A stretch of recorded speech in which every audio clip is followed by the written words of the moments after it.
popular beach closure raising questions about the water testing policy in the Queen City. North Beach is back open today after higher than normal levels of E. coli were found in the water there. But heavy rains and 3 sewage overflow incidents ahead of the holiday weekend are still churning up concern. WPTZ's Vanessa Mashanya live in the newsroom tonight with the new details. Vanessa. Well, George, the thought kind of creeps you out. E. coli lurking in North Beach waters during the long holiday weekend. According to Parks and Recreation, it's completely possible. A heavy rainfall last Thursday night could have been the culprit, and Lake Champlain International is calling on local government to change both testing and notification policies to get the public in the know faster. To the throngs of North Beach faithfuls, the reopening of North Beach after an E. coli discovery is good news. We come like, I don't know, 2-3 times a week. A portion of the beloved beach was roped off Tuesday after bi-weekly testing earlier showed higher than average levels of E. coli. The city usually tests the waters on Mondays and Thursdays. I'm sure all the individuals involved did what they were supposed to do, but the system's broken. James Ellers of Lake Champlain International is pointing towards another series of reports different from the beach closing that were posted online by the city. On July 3rd, 3 separate sewage overflows occurred during the evening's heavy rain.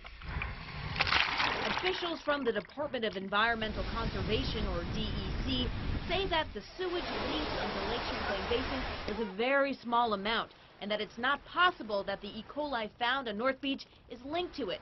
The city's online posting warning of the overflow meets the legal requirement, but Ellers says that's not enough. For the Public Works Department to notify the mayor's office and then the mayor's office to proactively communicate to the media when there's a potential for a public health threat. Ellers also wants to see more regular testing of the waters after heavy rains. The testing protocols need to change. We know that there are more timely test protocols that could be utilized. The state guidelines for testing require a check of the water once a week. Remember, Burlington does it twice a week. But the city does not do extra checks after heavy rains when E. coli runoff are likely. That extra testing is recommended, but not required by the health department. I think it's a question that's being asked and that we're reviewing and looking at that policy. For the sakes of those concerned and those who just love Champlain shores. I can understand where they probably have, financial reasons that they can't test every day, but it would be nice if they tested, 3-4 days a week. Now, after heavy rainfalls of ½ an inch or higher, the city of Burlington told us that they post warning signs on waterfronts that the water may contain higher levels of bacteria. Now, after last night's storm, Burlington got 1 1/4 inch of rain. And today on North Beach, we did find 1 warning sign in the middle of the beach.